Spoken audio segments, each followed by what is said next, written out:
వెతలు తీరును, కృపలు దొరుకును, సాటి లేనిది యేసుని నామం. యేసు నామమే మధురం, మదిలో తలచిన ధన్యం. యేసు నామమే మధురం. యేసే పరిష్కారం ప్రేక్షకులకు యేసు పునరుత్థాన పండుగ శుభాకాంక్షలు. Wish you all a very happy Easter. చాలా సంతోషకరమైనటువంటి పునరుత్థాన పండుగని మనం ఈరోజు జరుపుకుంటూ ఉన్నాం. యేసు పునరుత్థానము మానవ జాతికి కలిగించినటువంటి ప్రయోజనాన్ని ఈరోజు మనం ధ్యానం చేసుకుంటూ ఉన్నాం. యోహాను సువార్త 20వ అధ్యాయం 1 నుండి 10 వరకు వచనములు. ఆదివారము తెలతెలవారక ముందే మగ్దలా మరియమ్మ సమాధి యొద్దకు వెళ్ళి సమాధి మీద రాయి తీసివేయబడి ఉండుటను చూచెను. అంతటా ఆమె సీమోను పేతురు వద్దకు, యేసు ప్రేమించిన మరి ఒక శిష్యుని యొద్దకు పరిగెత్తుకొని పోయి, వారు ప్రభువును సమాధి నుండి ఎత్తుకుపోయిరి, ఆయనను ఎక్కడ ఉంచిరో మేము ఎరుగము అని చెప్పాను. అప్పుడు పేతురు ఆ శిష్యుడు సమాధి వైపునకు సాగిపోయిరి. ఆ ఇద్దరును పరిగెత్తుచుండిరి. కానీ ఆ శిష్యుడు పేతురు కంటే వేగముగా పరిగెత్తి ముందుగా సమాధిని చేరెను. అతడు వంగి నార వస్త్రములు అచట పడి ఉండుటను చూచెను, కానీ లోనికి వెళ్ళలేదు. ఆ తరువాత సీమోను పేతురు వచ్చి సమాధిలో ప్రవేశించి అచట పడి ఉన్న నార వస్త్రములను, ఆయన తలకు కట్టిన తుండుగుడ్డను చూచెను. ఆ తుండుగుడ్డ నార వస్త్రములతో పాటు కాక విడిగా చుట్టి ఉంచబడెను. సమాధి యొద్దకు మొదట వచ్చిన శిష్యుడు కూడా లోనికి వెళ్ళి చూచి నమ్మెను. యేసు మృతులలో నుండి సజీవుడిగా లేవవలెనున్న లేఖనమును వారు అప్పటికి గ్రహింపలేకపోయిరి. పిమ్మట ఆ శిష్యులు తమ ఇంటికి తిరిగిపోయిరి. యోహాను సువార్తలో చెప్పబడినట్లుగా యేసు పునరుత్థానానికి సాక్ష్యం ఏంటి అంటే ఖాళీ సమాధి. ఆయనను సమాధిలో ఉంచబడినటువంటి స్థలానికి వెళ్ళి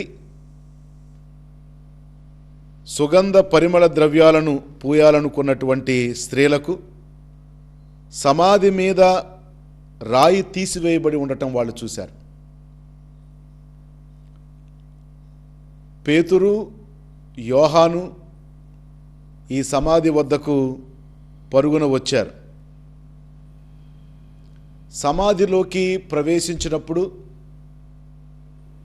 ఖాళీ సమాధి వారికి కనిపించింది. ఇక్కడ 2 విషయాలు. ఒకటి, ఎవరైనా ఆయన శరీరాన్ని దొంగిలించి ఉండాలి, లేదా ఆయన చెప్పినట్లుగా ఉత్థానమై ఉండాలి. చరిత్ర రెండవదే నిజమని మనకు రుజువు చేసింది. ఎలాగునంటే ప్రభువు 3వ రోజున తిరిగి లేచి అనేక మందికి దర్శనమిచ్చాడు. ఉత్థాన క్రీస్తు దర్శనాన్ని అనేక మంది పొందారు. అందువలననే యేసు పునరుత్థానమయ్యాడు అనే విషయాన్ని ప్రజలు నమ్మారు. అపోస్తలులు చెప్పినటువంటి ఒకే ఒక మాట, సిలువ వేయబడినటువంటి యేసు ఇప్పుడు తిరిగి లేచాడు, దానికి మేము సాక్షులము. ఈ పునరుత్థానం అనేటటువంటిది ఈ ప్రభు అయినటువంటి యేసు మరణం మీద సాధించినటువంటి విజయానికి బహుమానం. ప్రభు యొక్క విజయాన్ని దేవుడు అందించాడు అనేటటువంటి విషయానికి పునరుత్థానం ఒక ప్రతీక.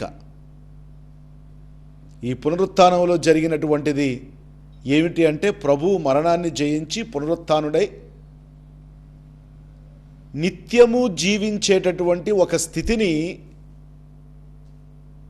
మానవులకు ప్రసాదించే ఒక మార్గాన్ని ఏర్పాటు చేశాడు.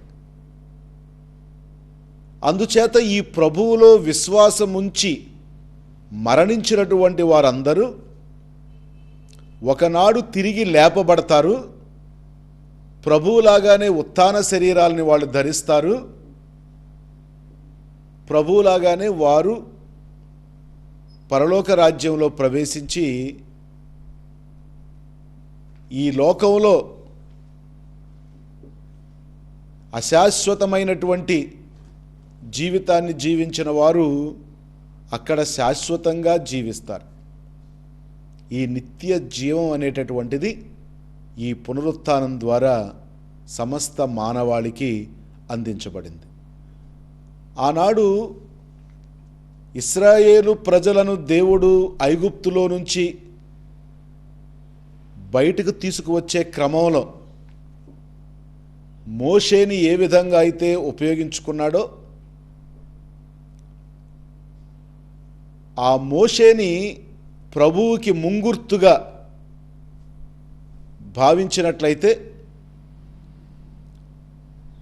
ఆనాడు గొర్రెపిల్లను వధించి గొర్రెపిల్ల రక్తంతో ప్రతి ఇంటి ద్వారబంధం మీద ప్రోక్షించినప్పుడు మరణదూత ఈ గృహాలను ఏ విధంగా అయితే దాటి వెళ్ళిపోయిందో దానినే మనం పాస్కా అంటున్నాం. పాస్కా అనగా దాటిపోవుట. ఇప్పుడు కూడా యేసు రక్తం మరణం నుంచి మనల్ని దాటించింది. ఆ రోజు మరణం నుంచి ఒక గొర్రెపిల్ల రక్తం ఏ విధంగా అయితే ఇశ్రాయేలు ప్రజల యొక్క తొలిచూలు బిడ్డల్ని కాపాడిందో ఇప్పుడు యేసు యొక్క రక్తం మానవ జాతి అంతటికీ మరణం నుంచి విడుదలను దయచేసింది. ఆనాడు ఇశ్రాయేలు ప్రజలను తరుముకుంటూ వచ్చినటువంటి ఫరో రాజు సైన్యం సముద్రంలో మునిగిపోయింది. ఇప్పుడు యేసుక్రీస్తు యొక్క రక్తంలో సాతాను గిలగిలా కొట్టుకొని చనిపోయాడు. వారు సముద్రం గుండా సురక్షితంగా బయటకు వచ్చారు. ఈనాడు మనము నూతన ఇశ్రాయేలు అయినటువంటి యేసుక్రీస్తు చేసినటువంటి బలి ద్వారా మనము మరణము నుండి నడుచుకుంటూ బయటికి రాగలిగాం. వారు ఫరో రాజు బానిసత్వం నుండి విడుదల పొందారు. మనము పాపము యొక్క బానిసత్వం నుండి యేసు చిందించినటువంటి రక్తం ద్వారా విడుదల పొందాం. ఆనాడు వారు మోషే ఇచ్చినటువంటి మన్నాను తిన్నారు. ఈనాడు మనము ప్రభు అయినటువంటి యేసుక్రీస్తు యొక్క పునరుత్థానం ద్వారా ఆయన శరీరాన్నే జీవాహారంగా పొంది ఉన్నాం. ఆనాడు అరణ్యంలో సర్పము యొక్క కాటుకు బలి అయినటువంటి వారు మరణించినప్పుడు మోషే వారి తరపున దేవుణ్ణి ప్రార్థించగా దేవుడు ఒక కంచు సర్పాన్ని తయారు చేసి ఒక ఎత్తైన కర్ర మీద ఉంచినప్పుడు ఆ సర్పాన్ని చూసినటువంటి వారు సర్పపు కాటు తిన్న తరువాత కూడా బ్రతికారు. ప్రభు అయినటువంటి యేసుక్రీస్తు ఈ సంగతిని ప్రస్తావించారు. ఏ విధంగా అయితే ఆనాడు అరణ్యంలో ఈ కంచు సర్పం పైకి ఎత్తబడిందో అలాగే మనుష్య కుమారుడు కూడా ఎత్తబడతాడు. అనగా ప్రభు తన జీవితంలో ఈ సిలువను గురించి ఎప్పుడు మర్చిపోలేదు. తాను ఎత్తబడాలి, తన మరణాన్ని చూసినటువంటి వాళ్ళందరూ కూడా రక్షించబడాలి. అక్కడ ఇత్తడి సర్పంలో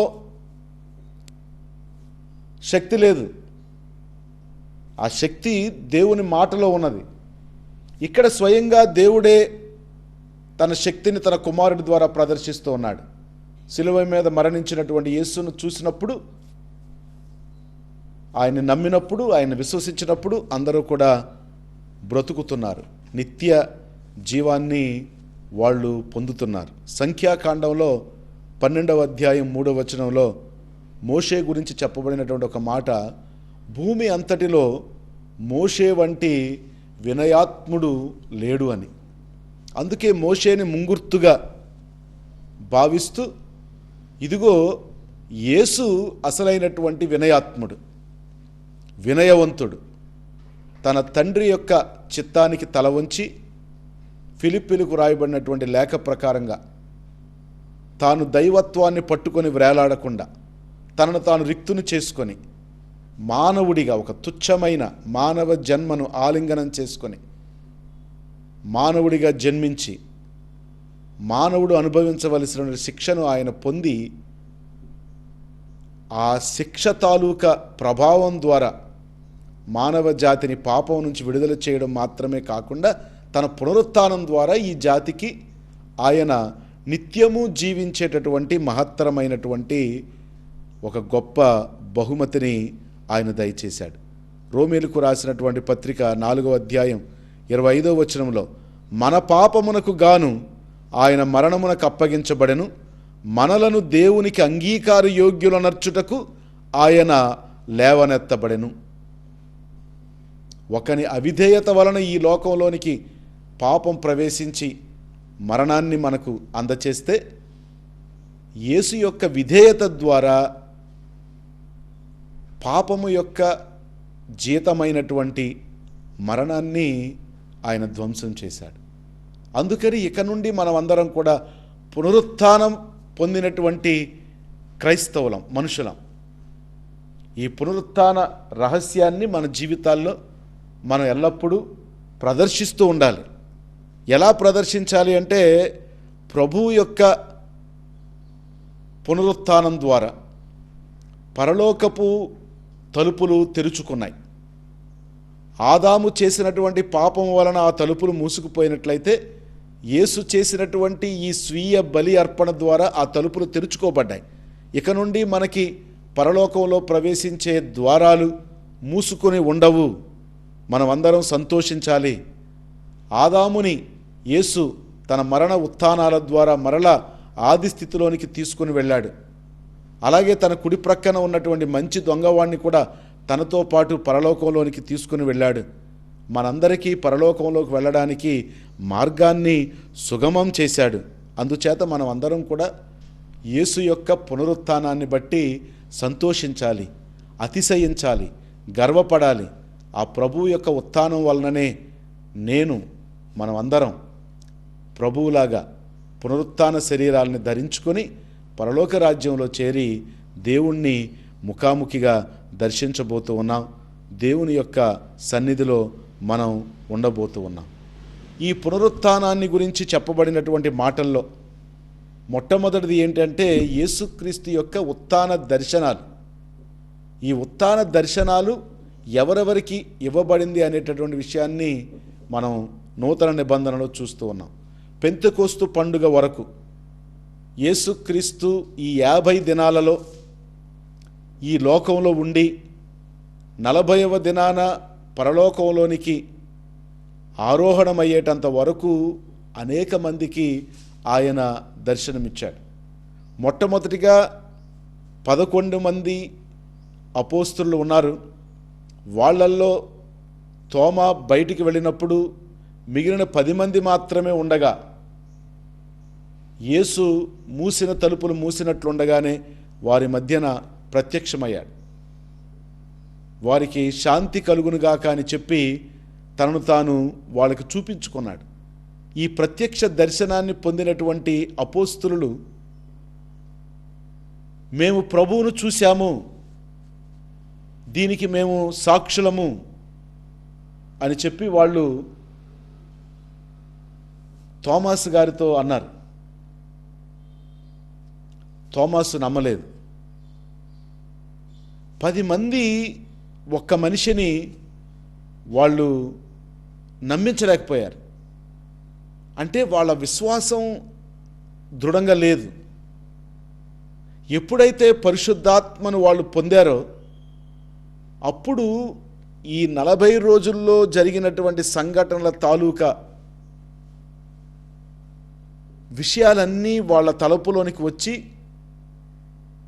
పూర్తి విశ్వాసాన్ని వాళ్ళు కలిగి ఉన్నారు. పేతురు ఒక్కడే లేచి నిలబడి చేసినటువంటి ప్రసంగానికి 3,000 మంది ప్రభువును నమ్మి బప్తిస్మం పొందారు. 10 మంది ఒక వ్యక్తిని నమ్మించలేకపోయారు, కానీ ఒక వ్యక్తి 3,000 మందిని నమ్మించగలిగాడు. దీనికి కారణం పరిశుద్ధాత్మ శక్తి. క్రైస్తవ సంఘానికి పెంతెకోస్తు అనేటటువంటిది చాలా ముఖ్యమైనటువంటిది. పునరుత్థానము నుండి ఈ పెంతెకోస్తు పండుగ వరకు ఉన్నటువంటి ఆ దినాలు 50 రోజులు క్రైస్తవ సంఘంలో జరిగినటువంటి మార్పులకు ఒక పెద్ద నిదర్శనం. ఈ పెంతెకోస్తు గనక జరగకపోయి ఉన్నట్లయితే క్రైస్తవ సంఘంలో ఈ విశ్వాస ఉజ్జీవం జరిగి ఉండేది కాదు. ప్రభు యొక్క పునరుత్థానాన్ని వాళ్ళు ప్రకటించి ఉండేవాళ్ళు కాదు అంత ధైర్యంగా.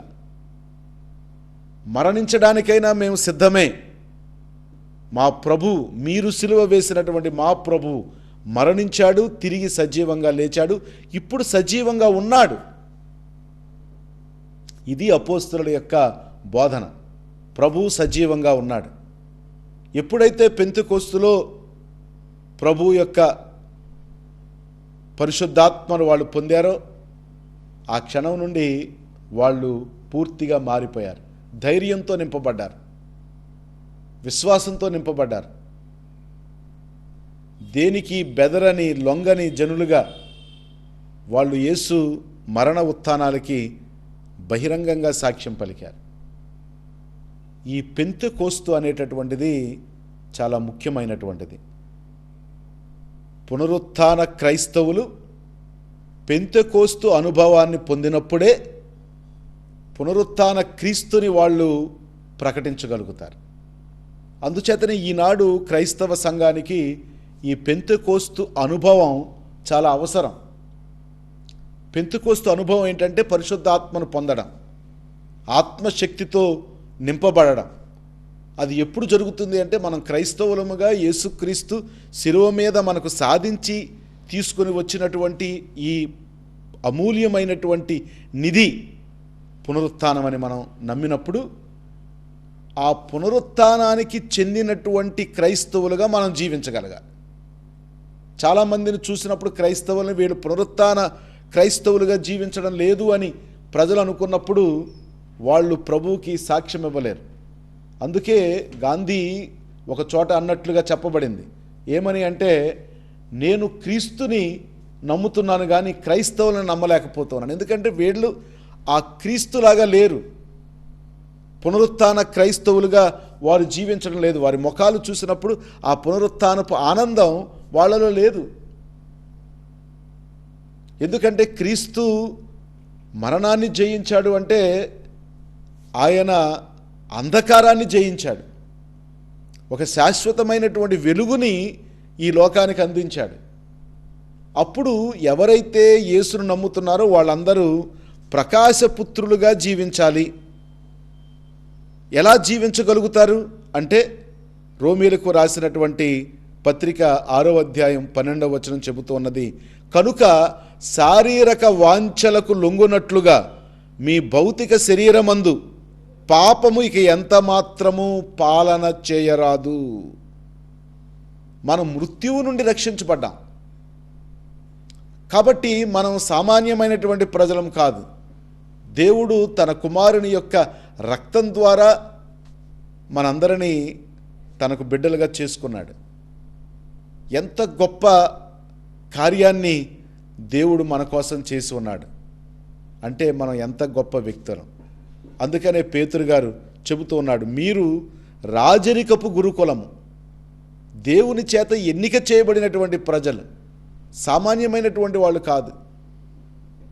అలాంటి పునరుత్థాన జీవితాన్ని మనం జీవించాలి అంటే శారీరక వాంఛలకు, ఈ లోకం చూపించేటటువంటి ఆశలకు, ఈ లోకం మన ముందు ఉంచేటటువంటి అందమైనటువంటి వస్తువులు, మనుషులు, వీరి ప్రభావానికి మనం లొంగిపోకుండా పునరుత్థాన క్రీస్తు జీవితాన్ని మనం జీవించడానికి ప్రయత్నం చేయాలి.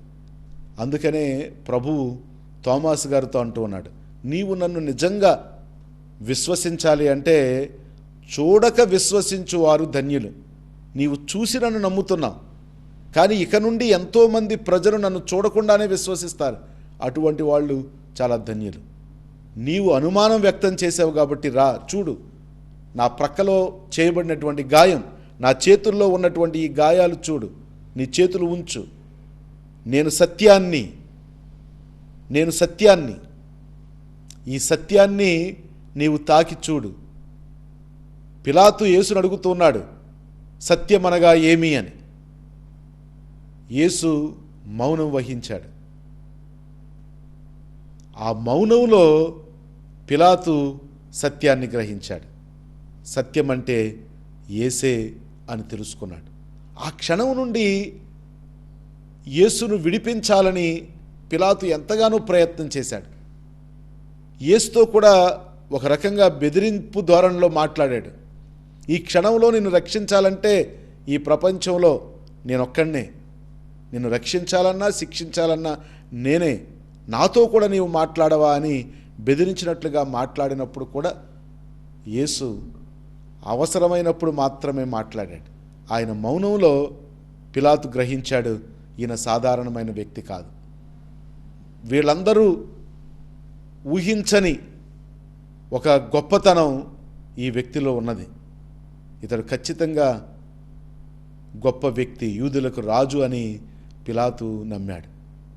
ఆ సత్యాన్ని మనం గ్రహించినట్లయితే, ఆ సత్యాన్ని మనం ఆరాధించి ఆ సత్యంతో మనం జీవించినట్లయితే మనం అందరం కూడా పునరుత్థాన క్రీస్తు యొక్క దీవెనలని పొందగలుగుతాం. అలా జీవించడానికి ప్రభువు మనకిచ్చినటువంటి ఒక నూతన ఆజ్ఞ ఏంటంటే, ఒకరినొకరు ప్రేమించుకొనండి.